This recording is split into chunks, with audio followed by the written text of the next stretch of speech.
बिस्मिल्लाहिर्रहमानिर्रहीम। अव्वल हमद सना इलाही जो मालिक है हर हरदा, उसदा नाम चतारन वाला किसे मैदानी हरदा। शुरू दे ना तो मैं गल करना चाहना, मसले सब अपने मैं हल करना चाहना।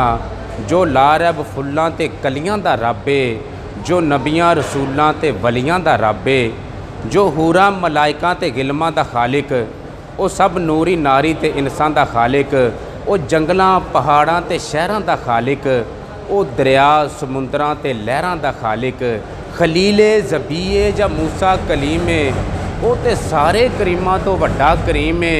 जिन कुनती के हर शै बनाई, जिहदे हुक्म दे ताबे है सारी खुदाई। जिहड़ा उन्हूं लभदा जरूर उन्हूं मिलदा, ओहदे हुक्म बाजों ते पत्ता नहीं हिलदा। ओहदे वर्गा किवें किसे नूं मैं मन्ना, जिहदी ज़ात दा कोई औला ना बनना। मंगीए भावें थोड़ा ते दिंदा रजाए, मैनू ते सागर बस इहो पता है। ओ तेरा खुदा है, ओ मेरा खुदा है, ओ तेरा खुदा है, ओ मेरा खुदा है।